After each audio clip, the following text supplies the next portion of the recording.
ராமன் மனதை குவித்தான் என்று சொல்வது போன்று இயற்கையிலும் சரி, குடும்பத்திற்குள்ளும் சரி, உடலுக்குள்ளும் சரி, ஒன்று சேர்ந்து வாழக்கூடிய தத்துவம் இல்லை என்றால் எதுவுமே வளர்ச்சி அடைய முடியாது. அதுபோன்றுதான் குடும்பத்திற்குள் வெறுப்போ வேதனையோ தீமைகளாக இதுபோன்று வருவதை நிறுத்த வேண்டும். அது மட்டுமல்ல, தொழிலில் எவ்வளவோ வரவு செலவு செய்கின்றோம். நம்மிடம் வாங்கி செல்பவர்களுக்கு நாம் கடனுக்கும் பொருளை கொடுக்கின்றோம். பெரும்பகுதியான சரியான நேரத்திலே காசை கொடுத்து விடுவார்கள்.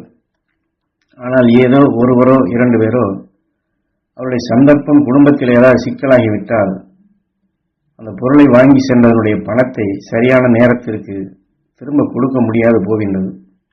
இப்பொழுது நாம் என்ன நினைக்கின்றோம்?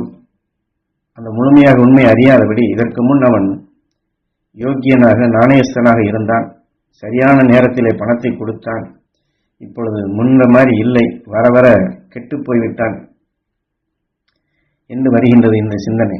அது மட்டுமல்ல, அவனை பார்த்த பின் அன்றைக்கெல்லாம் உனக்கு சரியாக கொடுத்தேன், நீயும் பணத்தை கொடுத்தாய், ஆனால் இருக்க இருக்க நீ கொஞ்சம் கொஞ்சமாக கெட்டுப்போய் கொண்டே இருக்கின்றாய், ஆகையினால் உனக்கு இனிமேல் பொருள் கிடையாது, கடன் கிடையாது, போ என்று சொல்ல வேண்டி வரும். ஆனால் அவரோ எப்படியாவது பொருளை வாங்க வேண்டும் என்று கெஞ்சி கெஞ்சி கேட்பார். நாம் கொடுக்க முடியாது என்று சொல்லிவிட்டால் கொஞ்சம் முறைப்பார்.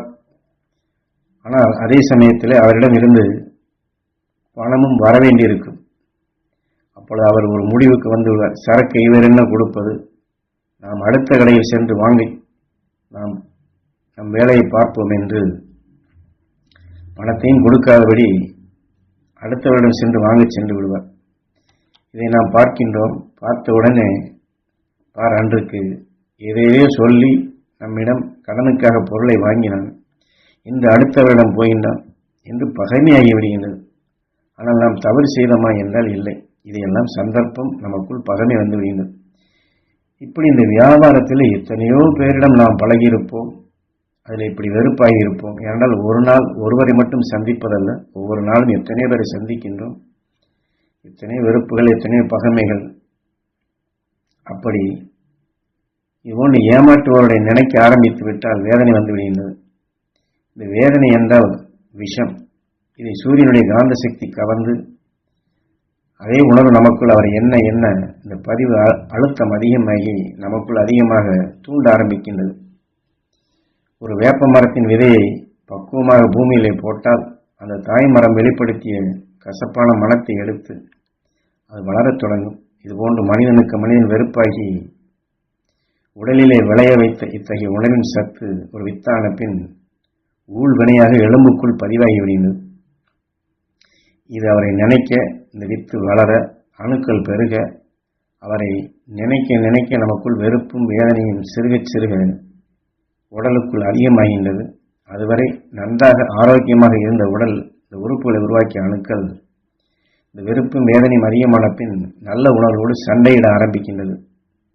சண்டையிட ஆரம்பித்த பின் இடுப்பு வலிக்கின்றது, மேல் வலிக்கின்றது, நெஞ்சு வலிக்கின்றது, முதுகு வலிக்கின்றது, தலை வலிக்கின்றது, கண் எரிகிறது என்று இப்படி வரிசையாக நாம் சொல்ல ஆரம்பிப்போம். ஆனால் நாம் தவறு செய்யவில்லை. நம்முடைய சந்தர்ப்பம் நல்லதை இயக்க முடியாதபடி தீய வினைகளாக சேர்ந்து விடுகின்றது.